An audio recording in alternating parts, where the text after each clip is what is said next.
Fancy saris, కంచిపట్టు సారీస్ కి ప్రత్యేకంగా పెట్టింది పేరు మన పూర్ణిమ ప్రింట్స్, కేపీహెచ్పి అండ్ మాదాపూర్. నమస్కారం.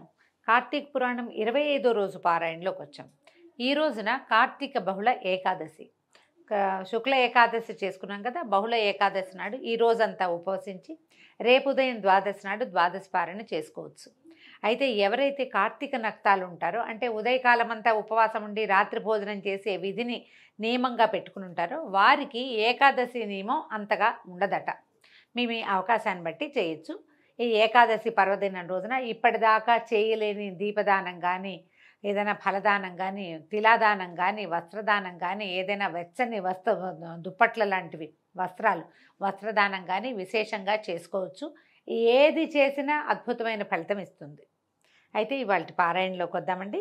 పృథు మహారాజు ఇలా అడిగాడు, నారద, నీ చేత అద్భుతంగా చెప్పబడినటువంటి తులసి మహాత్మ్యాన్ని విని ధన్యుణ్ణయ్యాను. అదేవిధంగా కార్తీక వ్రతాచరణ, దాని ఫలితాన్ని తెలుసుకుని కూడా చాలా సంతోషించాను. ఎంతో సవిస్తరంగా చెప్పావు తండ్రి. అయితే ఎవరెవరు ఈ కార్తీక మాసాన్ని ఆచరించి ధన్యాత్ములయ్యారు, ఇంకా ఎవరైనా తెలిసిన వాళ్ళు ఉన్నారా, వాళ్ళని గురించి ఏదైనా విశేషం చెప్పమని అడిగితే నారద మహాముని ఇలా చెప్తున్నాడు. చాలా కాలం పూర్వము సహ్యపర్వతాల దగ్గర, సహ్యాద్రి పర్వత పంక్తుల దగ్గరలో కరవీరమని ఒక చిన్న ఊరుండేది. ఆ ఊళ్ళో ధర్మవేత్త, నిరంతరము హరిపూజాసక్తుడు, నిత్య ద్వాదశాక్షరి జపవ్రతుడు, అతిథి సేవాపరాయణుడు అయినటువంటి ధర్మదత్తుడు అనే ఒకనొక బ్రాహ్మణ ఆయన ఉండేవాడు. ఈయన ఏం చేశాడట, ఒక కార్తీక మాసంలో విష్ణు జాగరణ చేరదలిచిన వాడే, అంటే ఏకాదశి నాడు వెళ్ళాడనమాట. తెల్లవారుజామునే లేచి పూజోపకరణాలు సమకూర్చుకుని విష్ణువాలయానికి బయలుదేరాడు. ఆ దారిలో వంకరలు తిరిగిన ఘోర దంష్ట్రలు, పాటిస్తున్న నాలుక, ఎర్రటి కళ్ళు, దళసరిపాటి పెదాలు, మాంసరహితమైన బక్కటి ఎండిపోయినటువంటి దేహం కలిగింది.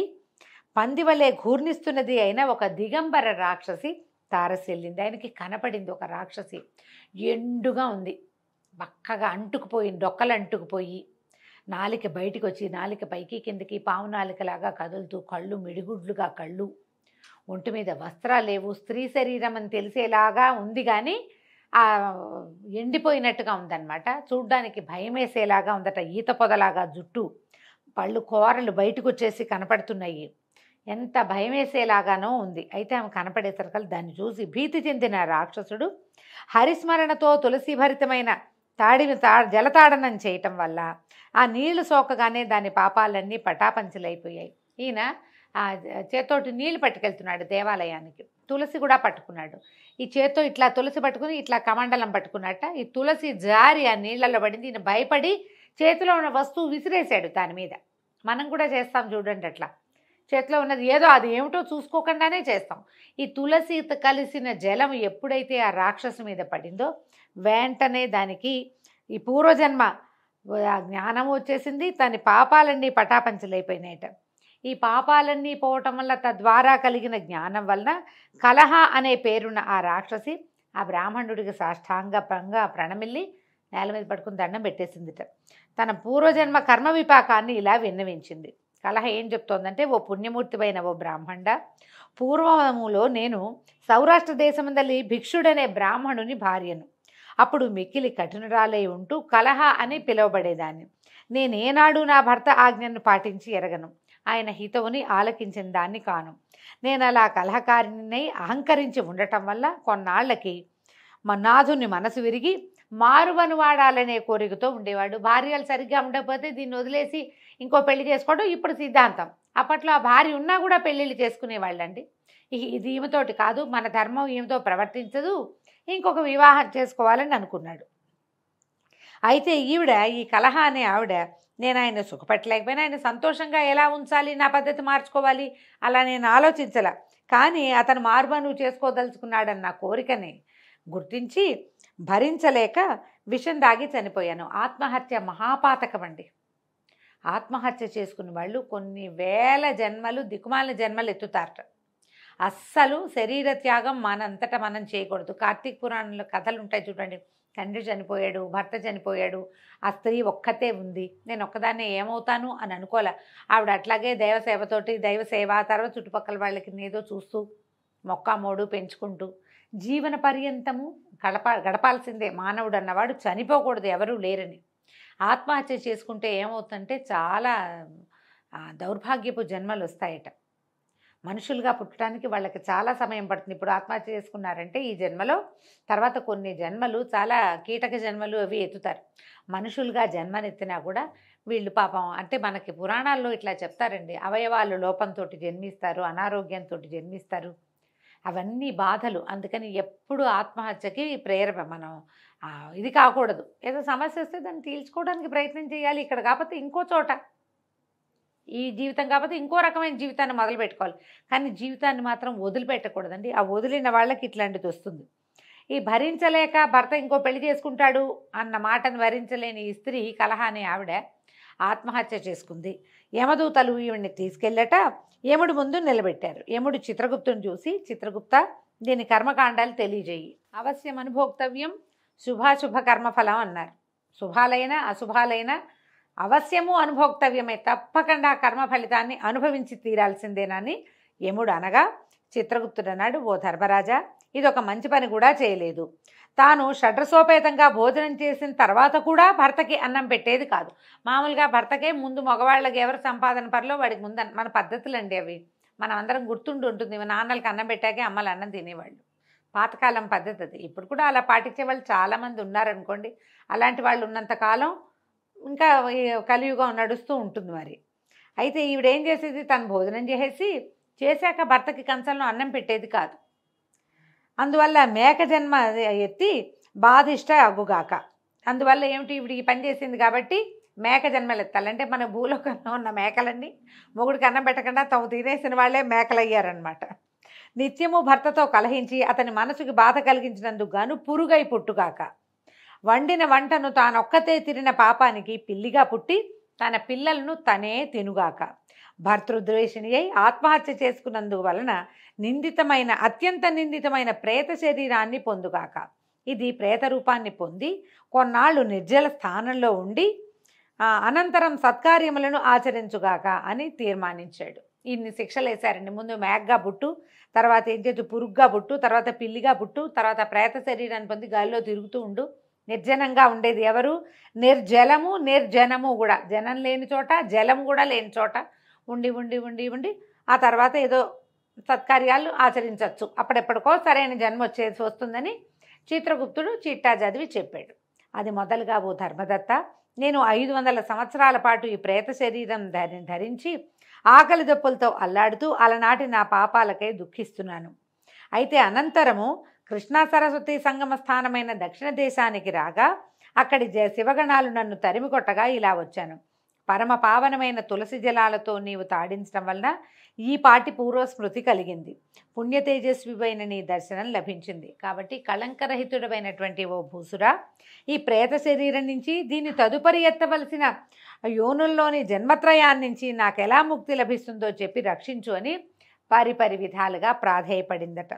కలహ చెప్పిందంతా విని కలతపడిన మనసు కలవాడైన విప్రుడు చాలాసేపు ఆలోచించాడు, ఏం చేయటమా అని. ఆలోచించి దుఃఖభార హృదయుడే ఇలా చెప్పసాగాడు. ఏమంటున్నాడో చూద్దాం. ఓ కలహ, తీర్థాలు దానాలు వ్రతాలు చేయటం వల్ల పాపాలు నశిస్తాయి, కానీ నీ ప్రేత శరీరం వల్ల వాటిని ఆచరించేందుకు నీకు అధికారం లేదు. మానవ శరీరం ఉండాలి. అందుకని మానవ జన్మ అత్యంత దుర్లభమైనది. ఈ శరీరం లభించినప్పుడే చేయగలిగినన్ని దానాలు, మంచి పనులు, సత్కార్యాలు చేసుకో.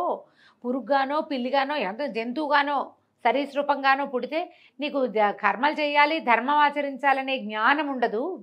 ఆ శరీర ధర్మం ఏమిస్తుందో అదే ఆచరిస్తావు. ఒక మనిషికి మాత్రమే సమస్త ధర్మాలు తెలుస్తాయి, చేసేందుకు అవకాశం కూడా లభిస్తుంది. ఏమీ లేదు మన చేతిలో దానం చేయటానికి.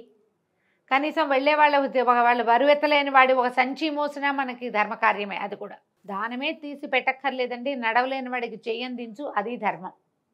బరువెత్తలేని వాడికి బరువు ఎత్తిపెట్టు, అది ధర్మం. బాబు ఆయన కేకేన ఆయన అంటే వాళ్ళ బదులు మనం కేకేసినా కూడా ధర్మమేనండి. మనుషులై పుట్టేటప్పుడు అలా ప్రవర్తించాలి మనం. మిగిలిన జన్మల్లో మనకు అవకాశం లేదు, కేవలం మానవ జన్మకు మాత్రమే ఉంది. ఈ కలహకి ఇప్పుడు ప్రేత శరీరం ఉంది, మానవ శరీరం లేదు. దానికి ప్రేతంగా ఉండటం వల్లే అలాంటి వికృత రూపంతో కనపడింది అనమాట. అదీగాక 3 యోనుల్లోనూ 3 జన్మల్లో అనుభవించవలసిన కర్మ పరిపాకం అతి స్వల్ప పుణ్యంతో తీరదు. అందువలన నేను పుట్టి బుద్ధెరిగిన నాటి నుంచి ఆచరిస్తున్న కార్తీక వ్రత పుణ్యంలో సగభాగాన్ని నీకు ధారపోస్తాను, తద్వారా నీవు తరించి ముక్తిని పొందు అని చెప్పి తన దగ్గరున్న కార్తీక వ్రతం తాలూకు కర్మల ఆ ధర్మ పుణ్యబలాన్ని దీనికి ఇచ్చేస్తానంటున్నాడు. ఇది కూడా ఎంత గొప్ప విషయం అండి. ఎవరైనా చేస్తారు ఇట్లాంటి పని, ఈయన చేయడానికి ఒప్పుకున్నాడు. తనంతట తనే ఆఫర్ చేశాడు, తీసుకోమ్మా అని. ఏం చేశాడట, ద్వాదశాక్షరీ మంత్రయుక్తంగా తులసి తోయాలతో ఆమెను అభిషేకించి కార్తీక వ్రత పుణ్యాన్ని ధారపోశాడు. ఉత్తర క్షణంలోనే కలహ ప్రేత శరీరాన్ని విడిచి దివ్య రూపిణి అయి అగ్నిశిఖవలే లక్ష్మీకళతోటి ప్రకాశించింది. అమితానందంతో ఆమె ధర్మదత్తునికి కృతజ్ఞతలు చెప్పుకుంటూ ఉండగానే విష్ణు స్వరూపులైన పార్షదులు ఆకాశం నుంచి విమానంతో సహా వచ్చారు. వారిలో పుణ్యశీల సుశీల అనేటువంటి ద్వారపాలకుల చేత కలహ విమానమందు ఆసీనగా చేయబడి అప్సరోగణాల చేత సేవించబడసాగింది. ఆ విమానాన్ని చూస్తూనే అందులోని విష్ణుగణాలకి సాష్టాంగపడ్డాడు ధర్మదత్తుడు. సుశీల పుణ్యశీలులు ఇద్దరూ అతన్ని లేవదీసి అతనికి సంతోషం కలిగించేలాగా ఇలా చెప్పారట, ఓ విష్ణుభక్త, దీనులయందు దయాబుద్ధి కలవాడవు, ధర్మవిధుడవు, విష్ణుభక్తుడవు అయినటువంటి నీవు అత్యంత యోగ్యుడవు. లోకోత్తరమైన కార్తీక వ్రత పుణ్యాన్ని ఒక దీనురాలి కోసం త్యాగం చేయటం వల్ల నీ 100 జన్మల్లోని సమస్తమైన పాపాలు యావత్తూ సర్వనాశనమైపోయాయి. ఈమె పూర్వసంచితమంతా నీచే చేయించబడిన స్నానఫలం వల్ల తొలగిపోయింది. విష్ణు జాగరణ ఫలంగా విమానం తేబడింది. ఆమెకు అర్పించినటువంటి దీపదాన పుణ్యం వల్ల తేజోరూపాన్ని, తులసీ పూజాదుల వలన విష్ణు సాన్నిధ్యాన్ని ఆమె పొందబోతోంది. ఓ పవిత్ర చరిత్రుడా, మానవులకు మాధవ సేవ వల్ల కలుగని మనోవాంఛితమంటూ ఏదీ లేదు. విష్ణు ధ్యాన తత్పరుడైన నీవు 2 భార్యలతో నువ్వు కలిసి అనేక వేల సంవత్సరాల పాటు విష్ణు సాన్నిధ్యంలో వినోదించగలవు. సంతోషపెట్టారు. విష్ణు సాన్నిధ్య సుఖం, విష్ణు సాయుధ్యం నీకు లభిస్తుంది అని చెప్పి ఆయన్ని సంతోషపెట్టి ఇంకా చెప్తున్నారు, ఓ ధర్మదత్తుడా, వైకుంఠంలో నీ పుణ్యఫలానుభవం తర్వాత తిరిగి నువ్వు భూలోకంలోని సూర్యవంశంలో దశరథుడనే మహారాజుగా పుడతావు. ఈ జన్మలో నీకు భార్యలుగా ఉన్న 2 కూడా నీ యొక్క పుణ్యవశం చేత నీకు మళ్ళీ భార్యలుగా పుడతారు. ఇప్పుడు నీ చేత పుణ్యాభిషిక్త అయిన ఈ కలహయే నీకు ఆ జన్మలో 3వ భార్యగా పరిణమిస్తుంది. దివ్య కార్యార్థి అయి భూమిని అవతరించున్న విష్ణువు రేపొద్దున పుట్టబోతున్నాడు విష్ణుమూర్తి. ఆయన ఆ పుట్టుకలో నీ కుమారుడుగా జన్మిస్తాడు. ఓ ధాత్రి సురవరేణ్య, విష్ణువునకు అత్యంత ప్రీతికరమైన ఈ కార్తీక వ్రతంతో సమానమైన యజ్ఞ యాగాదులు కానీ దాన తీర్థాదులు కానీ ఏమీ లేవని తెలుసుకో. అంతటి మహోత్కృష్టమైనది, నీచే ఆచరింపబడినది ఈ కార్తీక వ్రతంలోని సగభాగపు పుణ్యానికే ఈ స్త్రీ విష్ణులోకాన్ని పొందుతోంది. ఆమెను ఉద్ధరించాలనే నీ సంకల్పం నెరవేరింది కనుక నువ్వేమి దిగులు పడకనైనా, ఈవిడ ఉద్ధరించబడింది. తదుపరి జన్మలో ఇంకా కొంతకాలం, అంటే ఇక్కడ మొత్తం వీళ్ళు పుణ్యబలం అంతా అయ్యాక మళ్ళీ భూమి మీద పుడతారు. మనమంతా కూడా అట్లాగే పుడతామట. నువ్వేమో దశరథుడిగా పుడతావు. ఈ జన్మలో నీ భార్యలు 2 ఎవరైతే ఉన్నారో వాళ్ళిద్దరూ నీకు భార్యలుగానే వచ్చే జన్మలో దశరథుడిగా పుట్టినప్పుడు నీకు భార్యలు అవుతారు. ఇప్పుడు నీ వల్ల ఈ విశ్వ సాయుధ్యం లభించినటువంటి ఈ కలహ నీ 3వ భార్యగా జన్మిస్తుంది. భగవంతుడు కార్యాంతరం కోసం, అంటే శిష్టరక్షణ దుష్ట శిక్షణ చేయటం కోసం భూమి మీద అవతరించబోయే రామావతారంలో అతను నీకు కుమారుడుగా జన్మిస్తాడని తెలియజేశాడు. ఈ సుశీల పుణ్యశీలుడు 2 కూడా, అంటే విష్ణు పార్షదులైన వాళ్ళిద్దరూ ఈయనకి ధర్మదత్తుడికి తెలియజేశారు. ఈ విధంగా ఈరోజు పారాయణ పూర్తయిందండి. రేపు ఉదయం 26వ రోజు పారాయణలో మళ్ళీ కలుసుకుందాము. నమస్కారం.